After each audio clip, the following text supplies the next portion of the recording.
Brett, are you ready? I sure am. So let's begin with you, Brett. Tell us a little bit about what social and emotional learning looks in your school and in your class, and how you found the findings in this report from teachers' voices all across the country. Did they resonate? Things that surprised you? Give us a little insight. Without being over dramatic, it was reading the report and seeing the data and the actual responses was like a state of euphoria for me. I was not shocked or surprised necessarily, but to see such a large movement and such support for something that I think is essential for every single student blew me away. I was very fortunate this year with the support of the administration at my school to create a class for freshmen to help them with the integration into high school, especially in my neighborhood, which is a very poverty-ridden, difficult place for some freshmen to walk into. We were able to create a class called Freshman Seminar, and when we sat down to build our curriculum, we sat down with the SEL standards. And every single thing we do touches into self-management, self-control, dealing with issues.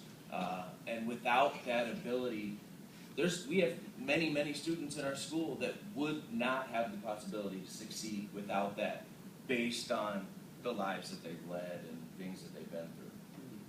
So in terms of the impact of SEL efforts, Desiree, can you share with us a little bit your experience with being in Mr. Murphy's classroom and the effect it had on your life, and then a little word on where you are today and how things are going?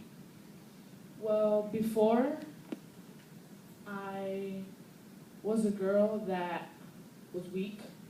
I couldn't stand up for myself. I was the kind of girl that couldn't fight back.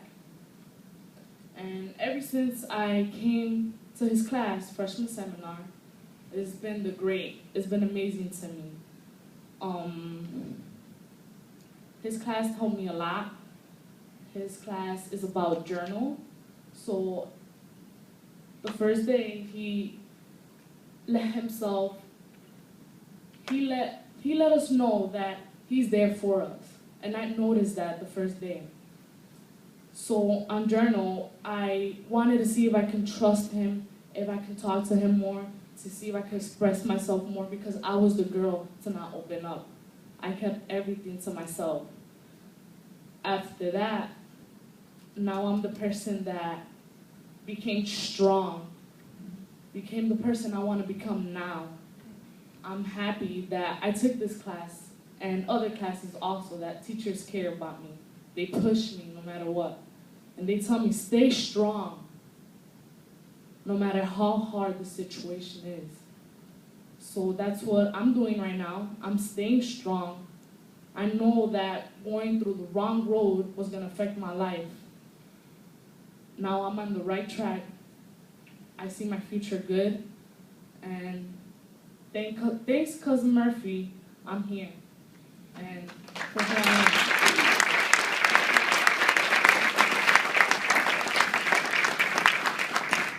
Desiree also has a wonderful quality of being humble, because when I talked to her earlier, she's now doing these extraordinary things that previously she wasn't, and I want you to talk about that in a minute. But Jillian, I want to turn to you. Jillian has just come from the Cleveland plan, one of the rare spots of bipartisanship. Governor Kasich joining with Mayor Frank Jackson on the Cleveland plan.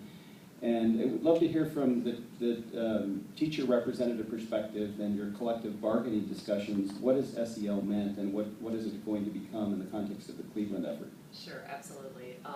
Cleveland has a lot of exciting things going on with SEL.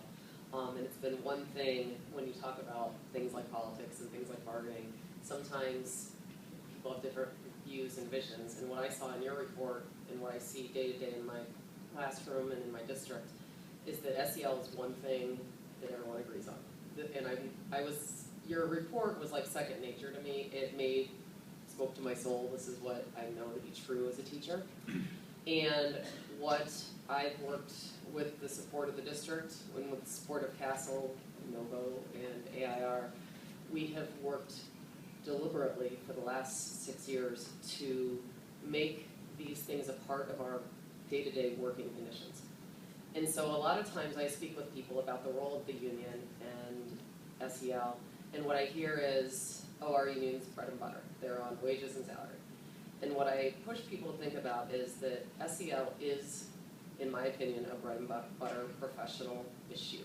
It absolutely should and needs to be a part of your day-to-day working conditions, because what's more important than the relationship that a teacher has with their students in our classroom? What's going to make more of an impact than that voice of your student and the voice of the teacher there?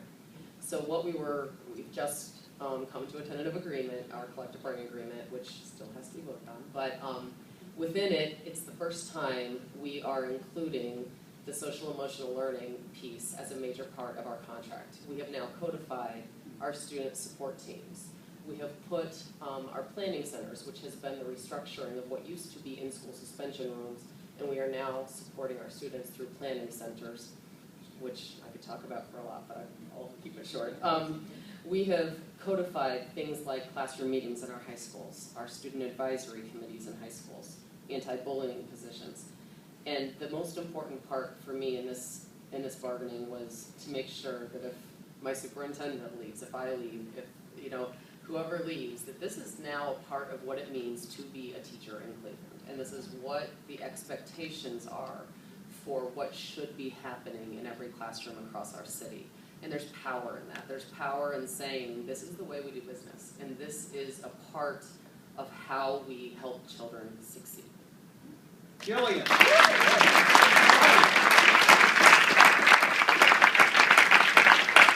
I was going to say Randy Weingarten really wanted to be with us, the head of the ATF, and to think about the power of taking what you've done in Cleveland and this bipartisan,